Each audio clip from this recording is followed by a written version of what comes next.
진행하기에 앞서서 참여해주시는 배우분들이랑 창작진분들 인사 먼저 드리도록 할게요. 네, 안녕하세요. 립소녀 작품을 쓰고 이번에 연출하게 된 본주라고 합니다. 반갑습니다. 네, 안녕하세요. 여기 립소녀에서 연영 역할을 맡은 이주영입니다.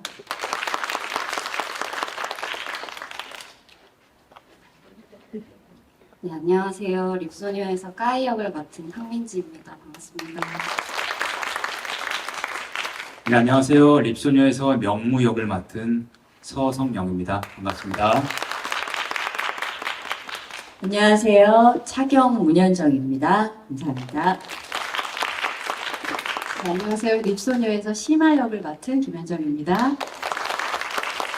안녕하세요. 립소녀에서 진우씨 역할을 맡은 정환입니다. 반갑습니다.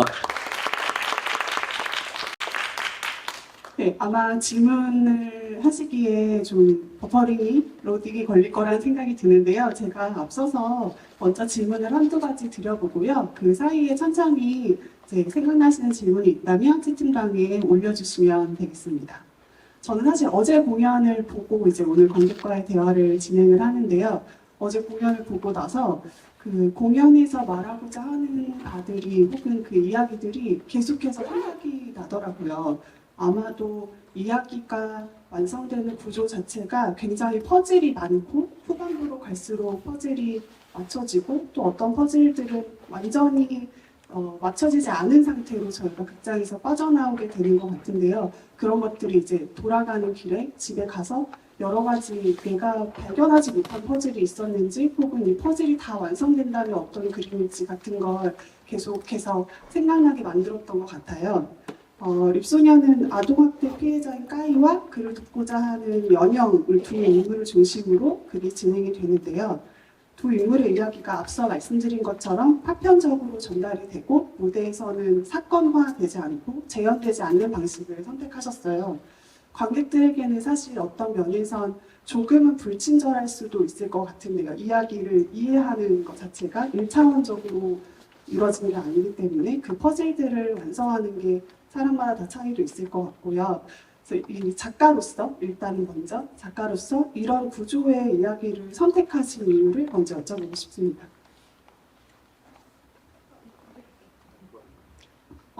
네, 처음에 아동학대 피해자에 대한 인물을 중심으로 이야기를 구성을 할 때 굉장히 부담감도 있었고 그리고 고민이 되게 많았어요. 왜냐하면 제가 간접적이나마 접할 수 있는 이 피해자들의 고통이나 그들의 어떤 삶을 쉽게 가늠할 수 없고 그리고 연대를 하는 것에 있어서도 완전한 연대가 없을 거라고 생각을 해서 분명히 그 안에 분명히 거리가 있을 거라고 생각을 했었거든요. 그리고 그 거리를 조금이나마 좁히기 위해서 그 애씀을 관객과 함께 좀 경험을 해야 되겠다라는 생각이 좀 강했어요. 그래서 이번처럼 이렇게 좀 정말 온전히 그거를 사건을 중심으로 서사가 펼쳐지는 구조를 선택하지 않았던 가장 큰 이유가 거기서 시작이 되었던 것 같습니다. 그래서 의도적으로 정말 우리가 궁금해하는 그 어둠의 어떤 그런 일련의 사건들은 사실 이 극에서 표면화되지 않고요. 그것들을 우리가 굉장히 멀리서 어떻게 보면 하나의 사각지대라고 볼 수가 있는데 그 사각지대를 계속 안 보이기 때문에 더 관심 들여서 보고 생각하고 유추하고 이런 경험들을 좀 관객들과 함께 하고 싶었던 것 같아요. 보셔서 아시겠지만 사실 무대에서 이제 소리로 언어화되지 않은 것들이 몸을 통해서 여러 가지 몸 언어로 표현되고 있는데 공연을 보는 내내 소리로서 전달되지 않는 것, 언어화되지 않는 것들에 대해서 우리가 그 징후를 발견해내고 그 단서들을 끊임없이 기민하게 관심 갖는 게 굉장히 중요하다는 생각이 동시에 들기도 했었어요. 또 작가이면서 동시에 이 작품을 연출하신 연출가로서는 이 작품에서 연출하는 방향에서 가장 중요하게 여겼던 게 무엇인지 좀 궁금합니다. 이 폭력 이야기를 관객분들에게 어떤 방식으로 이야기를 내밀어야 할지 어디에 주안점을 두고 표현을 선택할지에 대해서 고민을 했던 시간이 저한테 있었었는데, 이 폭력 이야기를 비단 말로써 전달하기보다는 몸으로 이야기하는 것으로 좀 완성을 하고 싶다는 생각이 강했던 것 같아요.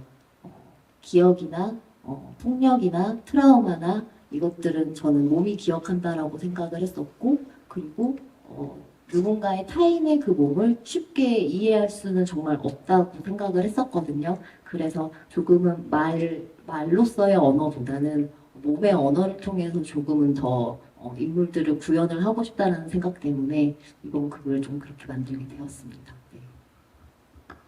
그래서 보면서 저는 대본이 어떻게 쓰여져 있는지가 제일 궁금하더라고요. 대사 외에 배우들의 몸짓 언어가 지문에 어떻게 나타나고 있는지가 좀 궁금해졌던 작품이었고요. 배우분들께 좀 질문을 드려보고 싶은데요. 사실 연기하기 좀 어려운 방식의, 왜냐면 이 소통이 어떤 면에서는 굉장한 불통을 동시에 수반하고 있는 언어들을 사용하셨다고 생각이 들어요. 여러 가지 몸도 그렇고 수어를 사용하는 방식이나 어떤 장면에서는 연영의 말이 굉장히 분절된 형태로 드러나기도 하고 까이가 사용하는 수어가 아닌 몸짓 언어 자체가 연영에게 어떤 방식으로 이해되고 있는지 같은 게 계속 정보나 이런 말하고 있는 방식, 말하고 있는 내용들이 좀 누수가 생길 수밖에 없는 서로 간의 소통을 사용하고 있는데 또 배우들의 입장에서는 이런 것들을 공연을 만들어 나가는 과정 중에 어떻게 체화하셨는지 배우로서 그것을 어떻게 또 이 작품이랑 같이 갈 수 있도록 노력하셨는지 인물마다 조금 다를 것 같아요. 그래서 좀 설명해 주시면 좋을 것 같아요. 연영 배우님부터, 주영 배우님부터. 사실 저는 별로 어렵지 않았어요. 저 리딩할 때 그냥 사실 그 리딩하는 테이블 위에서 까이 눈을 보고 제가 그냥 아주 깨끗한 상태로 소통해야겠다라는 생각을 했고 그 몸짓이라는 게 우리가 이 아이가 말을 못하기 때문에 어려울 거라고 생각을 하는데 오히려 우리가 어린 시절에 그냥 막 놀았던 방식으로 하면 어떨까. 근데 그런 생각 자체를 제가 안 하고 그냥 까이라는 친구를 만나서 민지를 만났을 때 그냥 제가 본능적으로 나오는 가장 쉬운 몸짓을 했던 것 같아요. 거기에서부터 발전을 시켰고 그래서 사실은 어렵지 않았는데 오히려 연출이 나중에는 조금 소통해서 제가 못 알아듣는 어떤 순간들이 있었으면 좋겠다. 그래서 조금 그런 거를 조금 더 집어넣긴 했는데 거의 대부분은 이 친구도 상당히 자세하게 설명을 하고 있고 그래서 어렵지 않았어요. 근데 처음에 언어가 걸리기 시작을 하면은 뒤로 가면서는 사실은 우리가 어떠한 사건이라든지 이 친구가 정서적으로 그 갖고 있는 것들을 제가 공감하게 되는 과정들이 나오잖아요. 그런 과정들이 스며들게. 그래서 나중에는 이 친구를 봐도 그냥 어떤 것들을 알 수 있게 그런 어떤 정도로 서로 소통했던 것 같아요. 네. 그 대화가 반복되면서 이 인물들 간에 약속되어 있는 몸짓 언어가 생기는 게 저는 재밌었거든요. 예를 들면 방향을 말하는 거가 이제 서로의 언어처럼 두 사람 사이에 약속된 언어로 읽혀지고 하면서 점점 대화가 진행이 되는 걸 보면서 좀 재밌다는 생각이 들기도 했었어요. 귀한 시간입니다. 까이 목소리를 처음 듣는 것 같은데요. 어떠셨어요?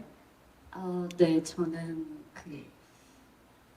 처음에 그 대본에는 단어나 조금 이렇게 문장으로 되어 있지는 않아서 그것들을 하나하나 표현을 해야겠다고 생각을 해서 가지고 갔었는데 점점 준비하는 과정에서 약간 몸으로 말해요 게임을 하듯이 내가 말하고 싶은 거를 몸으로 정말 그냥 설명이나 표현을 해보자 이런 생각으로 접근을 방향성을 틀었었고 그러니까 이제 조금씩 좀 더 소통이 가능해지는 것 같다는 생각이 들었었고요.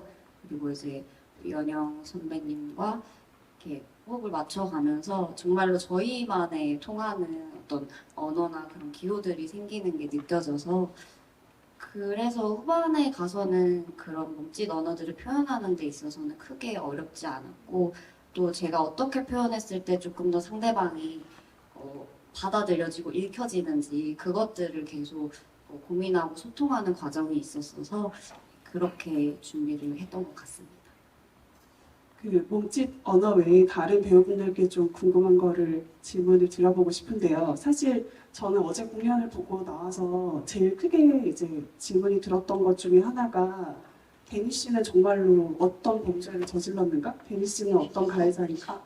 데니 씨 죄송합니다. 데니 씨 그러니까 이 인물에 대한 확증 판단을 제가 하기 어렵다. 이 인물이 정말로 어떤 사람인지에 대해서 제가 확언할 수 없다라는 점이 저한테 좀 어렵기도 하고 흥미로운 지점이기도 했어요. 인물이 가지고 있는 복잡성이 그만큼이나 있었고 또 방관하는 사람이면서 동시에 호의 이상의 어떤 걸 보이는 인물들도 있고 심화 같은 경우에는 까이가 굉장히 사랑하고 집착하는 존재로 나타나긴 하지만 가정 내 아동학대의 가해자임이 너무나 분명하게 드러나기도 하고요. 그래서 이 인물들이 가지고 있는 복잡성 자체가 배우들이 연기해냈을 때 어떤 실마리를 가지고 인물을 구축해냈는지는 좀 궁금해졌거든요. 그래서 그런 얘기를 먼저 디네시 분. 네, 처음에 어쨌든 글을 읽고 그 역할을 하게 됐을 때 고민들을 좀 했습니다. 사실 일상에서 만나기 좀 저 같은 경우는 좀 어려운 환경이라고 생각하는데 어느 곳에 가면 또 되게 흔한 일이다라는 것을 이제 극본을 보면서 공부를 하면서 알게 되었고 그렇다면 그 사람들이 어떻게 존재하고 있을까에 대한 생각을 연출님이랑 많이 나눴던 것 같아요. 그래서 어쨌든 열심히 살고 있는 어떠한 사람 아닐까라는 생각을 했고 그 사람이 그냥 이렇게 무대에 등장하고 하는 이 파편들이 단순히 잘못을 저지르기 위한 존재라기보다 그 사람이 열심히 살아가고 있는 과정을 무대 위에 올려놨을 때 그 사건이 있었다라고 뉴스에 나오고 뭐 사람들 입에 올라갈 때 조금 더 관객분들이나 이렇게 주변 사람들이 놀랐으면 좋겠다라고 생각을 했었어요. 그냥 그 사람 그럴 줄 알았어 보다는 아니 저 사람이 왜 그런 짓을 했고 왜 그랬지라는 물음을 갖게 만들고 싶다 이런 생각들을 했었던 것 같습니다. 예. 연기하셨을 때 되게 그럴듯한 모습으로 굉장히 나이스한 태도와 나이스한 말투를 사용하시는 걸 보면서 지금 말씀하신 부분이 또 이해가 되기도 하는데요. 옆에 어머니 연기해주신 심하 배우님 그 마지막에 방화를 저지르는 극단적인 선택을 하시기도 했는데 또 어떤 방식으로 인물을 이해해 나가셨는지 좀 궁금해요. 저는 심화를 처음에 읽고 절대 잊지 말아야 할 것은 심화는 엄마다라는 생각이 있었고요. 절대 폭력을 정당화하고 싶지는 않지만 이 무지에 가까운 천민으로 살아가면서 굉장히 많은 좌절들과 선택할 수 없는 상황들에 살았던 이 심화가 그 안에서의 모든 선택들이 저는 다 사실 까이를 위한 것이었다고 생각하거든요.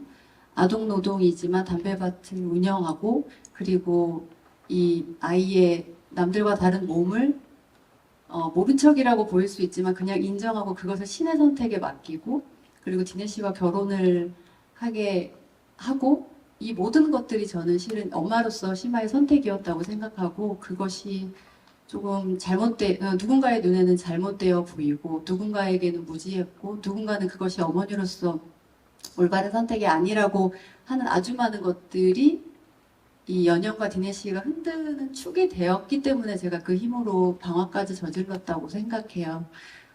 그 몸의 언어라고 말씀을 하셨는데 이 폭력이 그 몸의 언어라고 저는 생각하고 있지는 않고요. 심화와 까이는 어찌됐건 눈으로 이야기하고 그 함께 있는 공간 안에서 많은 소통을 했기 때문에 심화도 까이에 대한 어떤 일련의 사건을 알고 있었을 것이고 그것을 미드를 하지 않았다가 마지막에 방화를 저지르게 되는 것이 정말 자신이 원했던 최초이자 마지막 선택이지 않았을까라고 생각하고 인물을 만났습니다. 그 명무 또한 되게 인상적인 인물이라고 생각하는데요. 까이에게 굉장히 호의를 보이고 하지만 또 엄청난 방관자적 입장을 취하고 있고 애정 혹은 그 호의 그 이상의 태도를 또 보이는 한 장면이 있었어서 이 인물을 판단하기가 굉장히 어렵다는 생각이 동시에 들었었어요. 그래서 그 인물로서 그 어떤 인물을 구성할 때 인물이 악인인지 선인인지를 판단하기 어려운 되게 어려운 역할이라고 생각하는데요. 배우로서는 어떠셨는지 궁금합니다. 네, 어려웠습니다. 어려웠던 이유가 제가 이번 립소녀에서 이 대본을 처음 봤으면 그다지 어렵지 않게 접근했을 것 같은데 초연을 함께 했었어요. 네, 초연은 제가 디넷이 역할을 했었습니다. 근데 그때 보신 분들도 계시고 안 보신 분들도 계셨겠지만 그때 봤던 명무는 제가 느끼기에는 조금 더 폭력적이었어요. 그래서 그게 뭔가 저의 기본값으로 저장이 되어 있었고 이번에 연출님께서 명무 역을 맡았으면 좋겠다 했을 때 그러면 오케이 폭력 약간 여기서 좀 출발을 했던 것 같아요. 근데 새 대본을 봤을 때 내가 하고 싶은 게 아니죠, 죄송해요. 뭔가 생각했던 명무가 아닌데? 라는 생각이 들어서 그게 좀 이제 연출님하고 약간의 이렇게 네 맞춰가는 시간이 좀 있었던 것 같고요. 그래서 이번 편에서 명무를 봤을 때는 그런 폭력성을 빼고 얘도 나오지만 인도의 힌두 사상의 다름아, 그 신분에 지켜야 할 어떤 도덕이나 의무에 갇혀있는 사람이라고 생각을 했어요. 그래서 자기 나름대로 그 매뉴얼대로 살아가고 있고 까이를 봤을 때 그 제초창에서 제가 이렇게 얘기하면 여기 팀원들은 아니라고 하지만 정말 이성적인 마음 1도 없었어요. 여기서 근데 정말 이게 엄마를 생각하는 마음에서 접근을 했었습니다. 후반부에 나오지만 어머니가 집창편에서 일을 했고 커튼 뒤에서 숨어있던 그 소년, 그래서 처음에 이게 까이를 스킨십하는 어떤 동작은 어머니가 방하고 왔을 때 명무가 했을 법한 행동, 그 행동에서 좀 출발을 했고요. 그런데 그게 보여지는 부분은 사실은 성추행이죠, 누가 봐도. 예, 근데 저는 그런 마음을 갖고 하진 않았습니다.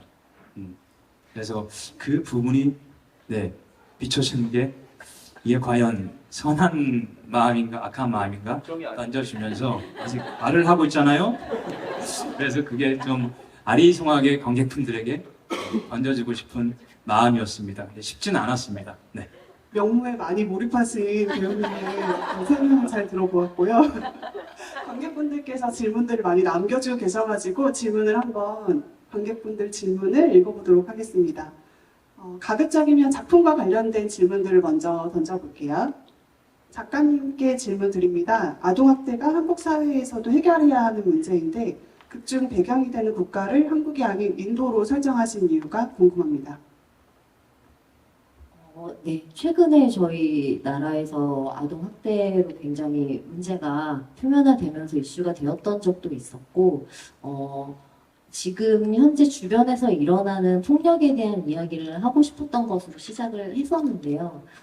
근데 지금 오늘 공연을 보셔서 느끼셨겠지만, 인도에서도 이렇게 조언이나 아니면 아주 어린 나이에 아이들이 노동을 시작을 하는 거나 이런 것들이 사실은 불과 몇십 년 전에 우리 한국에서도 굉장히 흔하게 있었던 굉장히 가난하고 굉장히 힘들었던 시절에 있었던 그 환경이었거든요. 근데 지금 단편적인 지금 현재의 모습보다는 이 뿌리가 예전부터 어떻게 이어져 오고 그리고 지금 현대 동시대에 어떻게 자라나고 있는가를 조금 연결해서 이야기를 하고 싶었어요. 근데 그걸 이야기하는 방식이 그냥 단순히 어떤 과거를 고증하는 방식보다는 지금 이곳 어딘가에도 우리는 상상할 수 없지만 우리가 과거에 겪었던 그러한 폭력을 어딘가에서 또 다른 아이들이 겪고 있다는 좀 동시대성을 함께 가져오고 싶어서 공간을 좀 확장해서 쓰게 되었습니다. 네. 동시에 또 다른 질문이 들어왔던 게 인도라는 배경을 설정했을 때 사실은 한국어로만 대화하지 않을 수 있기도 하잖아요. 언어의 어떤 불통의 과정이 조금 더 전면에 드러날 수 있기 때문이 아닐까 하는 생각도 했었는데요. 그런 영향도 있었을까요? 여러 가지 언어를 고려하셨다고 합니다. 제가 마이크를 못 넘겨서 죄송해요. 다음 질문 드려볼게요. 이 극에서 이제 상징적인 구조물이나 상징적인 것들이 많이 나오기도 하는데요. 여기 이제 질문 제가 좀 합쳐서 질문을 한번 드려볼게요. 그 구조물이 제일 크게는 이렇게 대들보처럼 나와 있는 기둥이 있고 그 기둥 이제 관객 질문에서는요. 그 기둥이 구조물 옆에 남아있는 기둥이 마치 십자가처럼 보이기도 했는데요. 이 작품에서 좀 종교적인 어떤 개념을 사용해서 메시지를 전달하고자 하고 싶으신 게 있으셨는지를 먼저 여쭤볼까요? 사실 특정 종교에 대해서 다루려고 하는 의도는 없었고요. 여기서 신 그리고 또 예를 들면 시마가 믿고 있는 디네시가 믿고 있는 자신들의 그 종교는 어떤 특정 종교 여기서 얘기한 어떤 힌두교에 국한되어 있지 않고 우리 모두가 인간이 가질 수 있는 하나의 믿음을 좀 더 상징적으로 사실 이야기한 거예요. 그리고 이번에 이제 새로 저희가 초연 때 썼던 세트 무대를 이번에 재연해서도 쓰게 되었는데 사실 솔직하게 얘기하면은 이 초연 때는 사실 이 대들보가 정말 기역자로 되게 단단하게 하나로 연결된 구조물이었어요. 되게 뿌리가 쉽게 뽑히지 않는 뿌리 깊은 어떤 폭력의 뿌리를 표현을 하고 싶어서 만들었던 세트였는데 이번에 이제 대본이 개작이 되면서 이 구조물을 한 번은 정말 시원하게 부러뜨려 보겠다라는 생각이 들어서 이번 재연 때 이 세트가 이제 분리가 되게 되었거든요. 그래서 애초에 처음부터 이 세트를 제작을 할 때 저 십자가를 사실 의도하고 만든 거는 아니었었어요. 근데 이제 워낙 신과 인간의 믿음에 대해서 이야기를 하다 보니까 관객분들에게 또 저 구조물, 남아있는 구조물이 더 종교적인 십자가로 또 읽히지 않았나라는 생각을 저도 지금 합니다. 네. 또 소에 대한 질문도 있는데요. 사실 이게 인도 사회 안에서의 소가 어떤 상징을 가지고 있느냐를 좀 더 이해하면 이 작품이 더 잘 보일까 하는 생각이 들기도 했어요. 소가 어떤 의미를 가지고 있는지 그리고 첫 장면에서 아이들이 큰 소가 온다고 하거나 아니면 까이가 소를 흉내내기도 하는데 그런 것들이 어떤 의미를 가지는지 좀 같이 설명 주셔도 좋을 것 같아요.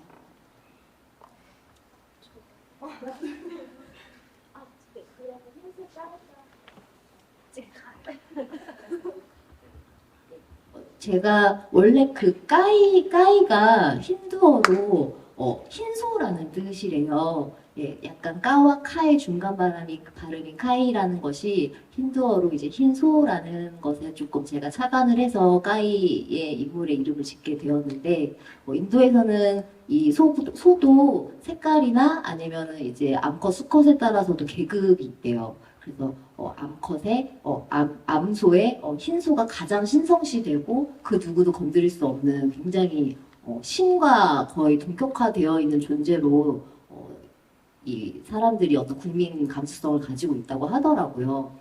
근데 이제 우리는 조금 소가 되게 친숙하긴 하지만 뭐 재산이나 뭐 노동 약간 이런 상징과 조금 더 가깝잖아요. 근데 이번에 이제 리소녀 이야기를 시작을 하면서 정말 함부로 건드려서는 안 된다는 이 신성시한 이 소와 아이를 연결지어서 상징적으로 이야기를 해보고 싶다라는 생각으로 이야기를 처음 구성을 하게 되어서 이제 작은 소와 큰 소가 나오게 되었습니다. 네. 약간 학대 피해자인 까이가 소에게 가하는 어떤 행동들이 사실은 굉장히 신성한 존재에 피를 묻히고 그것을 가해하는 어떤 게 되게 지금 말씀하신 맥락에서 좀 이해가 되기도 하는 것 같은데요. 다음 질문을 드려보겠습니다. 명무는 본인이 범인이라고 했는데 그것이 연영의 환상인가요? 하는 질문이 있었어요. 그 두 배우님께 동시에 한번 질문 드려볼까요? 명무가 이제 마지막 즈음에 연영에게 내가 범인인데 당신도 그것을 말하지 않느냐 이런 질문을 하기도 하잖아요. 그래서 네. 그 질문은 이제 그 제도창 장면 전에 폭동신이 일어나고 연영한테 까이 실종됐는데 어떡하실 거야 했을 때 명무가 이미 데리고 있는 설정이었어요. 그래서 까이가 십종신고 들어갔고 이런 것들은 사실은 명무가 데리고 있었고 제도창에서 연영이 봐버렸고, 그래서 후반부에 나오는 제가 범인인 줄 알았을 텐데 그 부분은 네, 그 까이를 데려 있었던 설정이었습니다. 그게 이제 사실은 저도 그 대본을 처음에 읽었을 때 명무가 어디까지 얘를 방관을 하고 범죄를 저지른 거지? 라고 이제 생각을 했었는데 그 대본의 사이사이 것들을 이제 우리가 정리했을 때 그렇게 정리를 했었고, 거기서 언급한 이제 범인이란 말은 까이가 실종됐을 때 데리고 있었던 사람이 명무라는 뜻에서 이야기를 했던 것이었습니다. 아마 전 의도된 혼란이었나 하는 생각이 또 들기도 했어요. 디네 씨와 명무가 가해자임을 이제 처음부터 디네 씨가 가해의 정황이 훨씬 더 많음을 알려주지 않고 좀 혼동을 주기 위해서 작가가 일부러 서입한 장치가 아닐까라는 생각이 또 들기도 했었는데요. 사실은 제가 그 실종되었을 때 이 사람이 도움을 필요로 했을 때 그 다음에 바로 제주창에서 이 사람의 목소리를 발견하고 처음에는 왜 데리고 있었지 해서 성추행하는 장면을 보면서 이 사람이 그러면 이상한 짓을 하는 거라고 최초로 제가 목격을 하게 되고, 디네 씨에 대해서는 전혀 사실은 신경 쓰지 않았던 상황이어서, 그러니까 제가 왜 방관자로 있었냐라는 말을 한 거거든요. 사실은 그때 일어나서 당신 뭐 하는 거야 할 수 있었는데 그걸 할 수 없었거든요, 저는.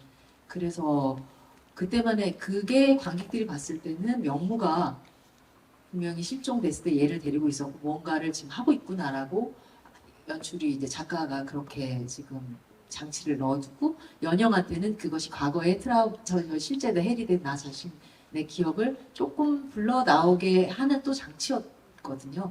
네.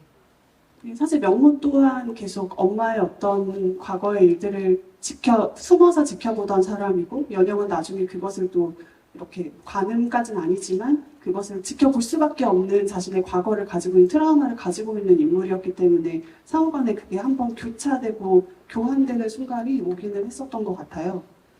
다음 질문을 한번 드려보겠습니다. 아이들의 행동과 마지막 방화씬이 굉장히 인상적이었는데 아이들의 행동으로 관객들에게 보여주고 싶었던 것이 무엇인지 연출 의도가 궁금합니다.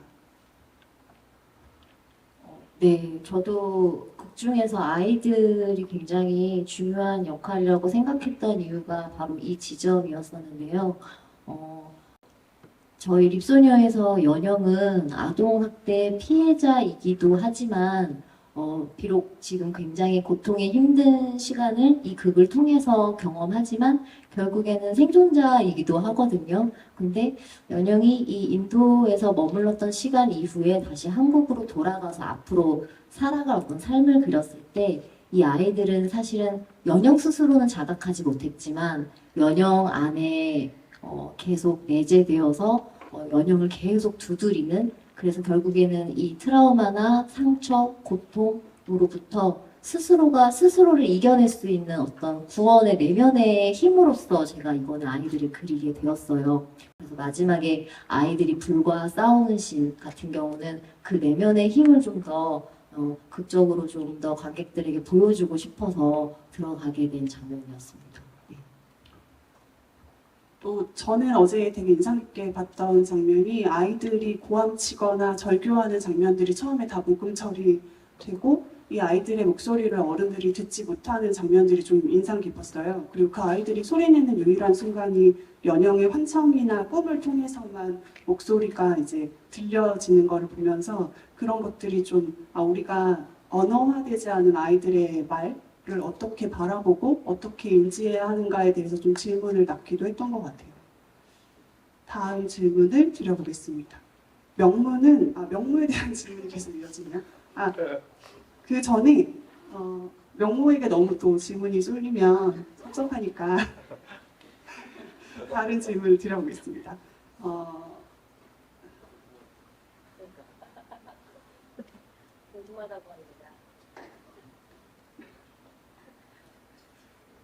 종을 두 번 치는 장면이 계속 나오는데 연출에 종을 활용하신 이유가 궁금합니다.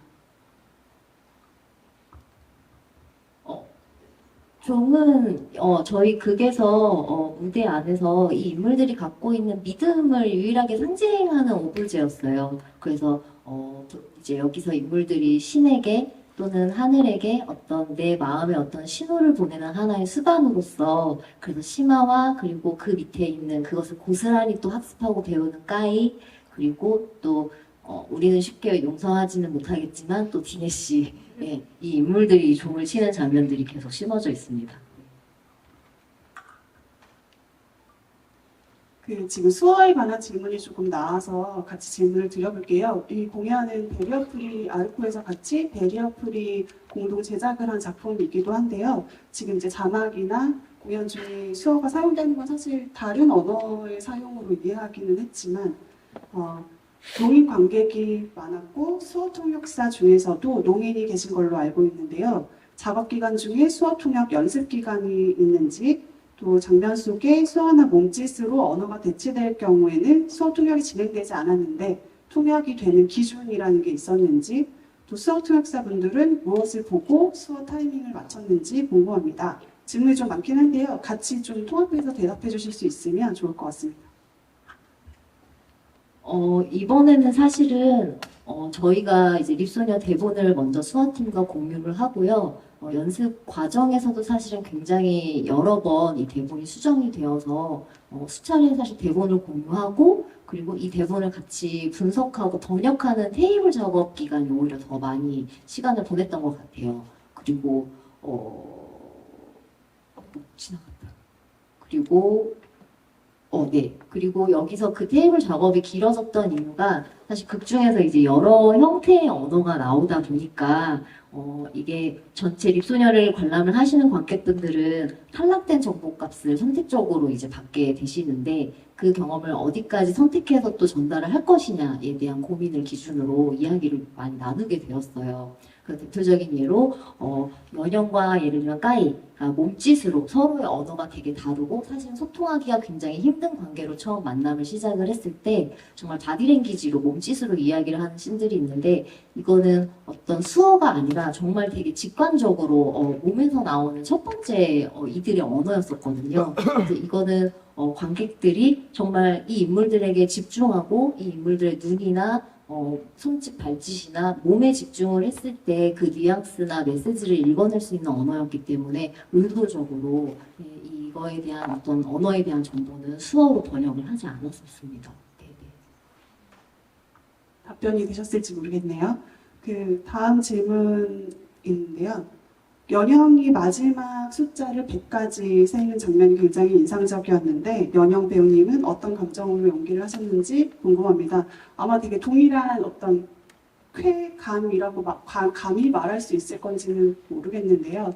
이 인물이 트라우마에서 탈피하는 딱 첫 순간을 목격하게 된 장면이 아닐까 하는 생각이 개인적으로는 들었었어요. 연영 배우님은 어떠셨는지 좀 소회를 나눠주세요.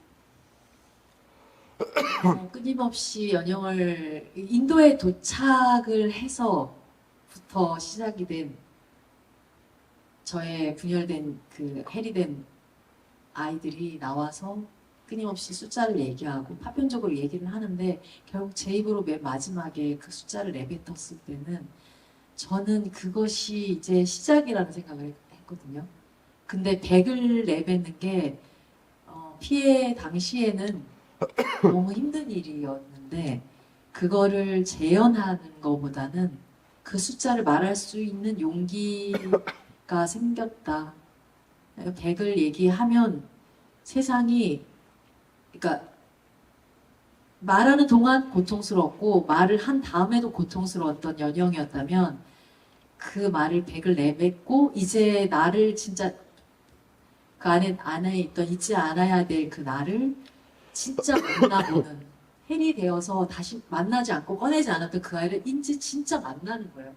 그렇게 시작이 되는데 그것이 아직은 미지수다는 생각을 했어요. 그래서 원래는 연습 과정에서 100하고 제가 앞으로 걸어가기를 연출한테 얘기를 했었거든요. 100하고 한 걸음을 관객을 향해서 걸어가고 싶다. 그런 마음으로 한국으로 돌아가서 간다라고 생각했는데 연출이랑 이제 얘기하면서 그렇게 시작하는 게 어떤 희망의 메시지로 읽혀질까봐 희망적이고 싶은데 그것은 희망이라는 단어로 말을 할 수 없을 것 같은 거예요. 저희가 함부로.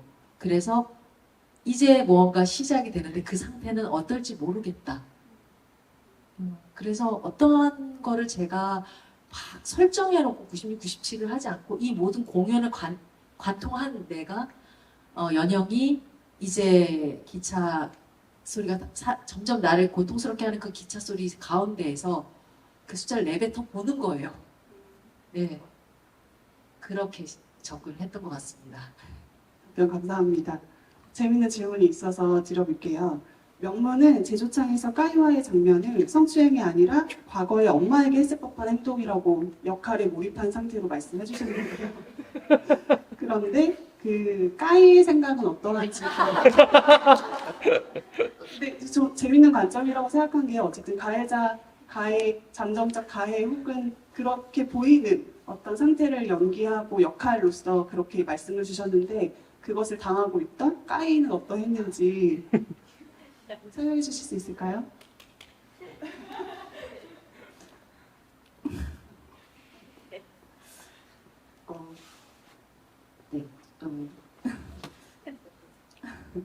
일단은 네, 그 까이는 잠에 들어 있어서 그 상황을 알지 못했고요. 뭐 다행히도. 근데 뭐 대본을 봤을 때는 처음에 네, 많이 놀랐던 것 같기도 하고 명무라는 인물에 대해서도 어떻게 생각을 해야 되지? 나한테 이 사람이 어떤 존재인지에 대한 생각을 많이 했었는데 어쨌든 까이는 명무가 했던 행동을 잠들어 있는 상태여서 몰랐기 때문에 까이한테는 명무가 계속 뭐 엄마랑도 친하고 뭐 도와주는 삼촌 이렇게 아마 인식을 하고 있다고 저는 생각을 했습니다. 네. 인물이 보이는 호의가 사실은 그 속내까지는 어떻게 해석되는지 우리가 알 수 없다라는 점을 사실은 그 장면에서 많이 내포를 했던 것 같아요. 그 질문에는 없는데요. 제가 차경을 연기해주신 배우님께 궁금한 점이 어쨌든 이 연극 전체에 있어서 방관자적 입장들이 다 어떤 면모로는 다 가지고 있고 차경은 사실 그 안에서도 가장 바깥에 위치한 인물처럼 그려졌던 것 같아요. 차경으로서 이 작품을 어떻게 바라보고 임하셨는지가 좀 궁금하기도 했습니다. 사실 각 인물들마다 사건을 가지고 있고 감정적인 어떤 상태를 가지고 인물에 접근을 하는데 차경 같은 경우에 그러지 않아서 사실 처음에 조금 어떻게 내가 어느 정도까지 선을 가지고 인물을 표현해야 될까라는 고민을 되게 많이 했었습니다. 물론 이제 되게 많은 장면에 나오지도 않기 때문에 그런데 이제 대본을 전체로 봤을 때 연영에게 굉장히 중요한 인물이라고 생각을 했고요. 왜냐하면 처음에 여기 인도에 도착했을 때 만난 첫 번째 연영에게 가까운 친구이기도 하고 마지막 떠나는 그러니까 새 출발을 하기 위해서 떠나는 연영을 마지막까지 바라봐주는 존재라고 생각을 했습니다. 그래서 어찌됐건 연영이 무언가가 경험을 하거나 겪고 있거나 여러 것들을 그럴 때 이것들을 적극적으로 개입하지 않지만 스스로 잘 넘어갈 수 있게 지켜봐주는 친구라고 생각을 해서 접근해서 그렇게 표현을 했습니다. 저는 이 작품에서 차경이라는 인물이 결국에는 우리가 피해자이 사회 안에 잠정적으로 있거나 혹은 피해 사실이 드러나지 않는 피해자들이 굉장히 많을 텐데요. 그런 피해자들의 곁에 있어주는 것만으로도 얼마나 큰 힘이 되는가라는 걸 보여주는 존재여서 되게 인상적으로 봤던 것 같아요. 시간이 저희가 이제 거의 끝나갈 시간이 되긴 했는데요. 혹시 객석에서 질문하실 분이 계실까요? 오픈 채팅방에 들어오지 못하셨는데 객석에서 질문하실 분이 계시다면 질문 받아보겠습니다.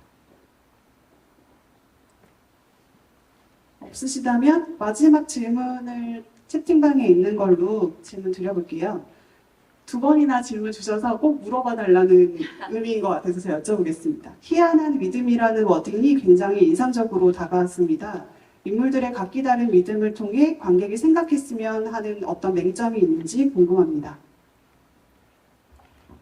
네, 립소녀에 나오는 인물 모두 각자 자기만의 믿음을 가지고 살아가는 인물이었으면 좋겠다고 생각을 하고 설정을 했는데요. 그 중에는 폭력의 기억이나 학대의 경험을 받은 인물들 같은 경우, 그 믿음이 분명히 어떤 부분에 있어서는 왜곡되어 있지 않을까라는 생각을 했어요. 그들의 기억이나 세계도 왜곡되어 있고, 그리고 그걸로 인해서 그 삶을 어찌됐든 살아내기 위해서 그들이 또 믿어 나가는 그 믿음이 왜곡된 모습을 사실은 이번 극에서 각자 인물들이 각자 갖고 가는 믿음을 통해서 좀 말하고 싶었던 것 같습니다. 네, 이쯤에서 관객과의 대화를 마쳐야 할 것 같은데요. 혹시 하시고 싶은 마지막으로 배우분들 돌아가면서 한마디씩 좀 같이 나눠주실까요? 저희 공연이 아직 일주일 더 남아있는 상태고요. 관객분들께서 작품에 대한 이야기 많이 공유해 주시면 좋을 것 같습니다. 배우분들 한마디씩 짧게 얘기 들어보고 마무리 인사드리겠습니다. 네, 연출님부터 말씀해 주시죠. 네, 오늘 공연 보러 와주셔서 너무 감사드리고요. 어제 공연을 시작을 했어요. 첫 공도 굉장히 긴장되었지만 오늘은 이상하게 더 긴장이 되더라고요. 아마도 관대가 있다고 생각을 하니까 더 그랬던 것 같은데요. 이렇게 얘기할 수 있는 시간이 귀하다라는 걸 너무 알고 있어서 오늘 이렇게 자리 남아서 같이 이야기해 주셔서 너무 감사합니다. 남은 기간 동안 또 더 완성된 계속 더 좋은 이야기로 마지막까지 막고 잘 마무리했으면 좋겠습니다. 네, 감사합니다.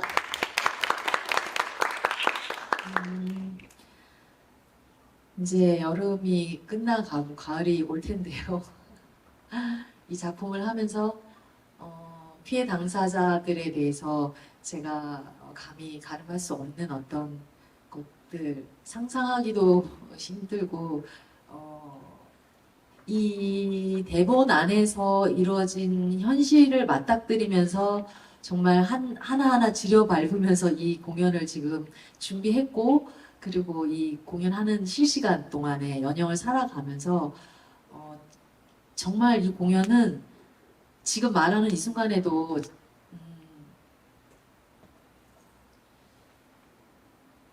죄송합니다. 네. 마음이 좀 아프거든요. 그러니까 이런 경험이 제가 처음이에요. 그래서 전 세계적으로 지금 현실 그리고 한국도 마찬가지고 성폭력뿐만 아니라 많은 폭력에 노출된 과거에 현재 그리고 또 미래에 있으면 안 되는 일들이 벌어지고 있는데 제가 이 역할을 맡아서 이 무대 위에서 정말 연영이 한 사람 까이라는 한 사람을 제가 도울 수 있다면 운명이라는 것을 거역해도 죄가 되지 않는다. 그 운명이라는 건 없다. 우리가 현실에 살아가고 한 걸음 나아가는 것이 결국은 우리에게 주어진 운명이다라고 관객들에게 말하고 싶고 이런 얘기들이 관객들이 많이 보러 오셔서 함께 숨을 좀 나눠 주었으면 좋겠어요. 오늘 너무 감사드립니다. 감사합니다.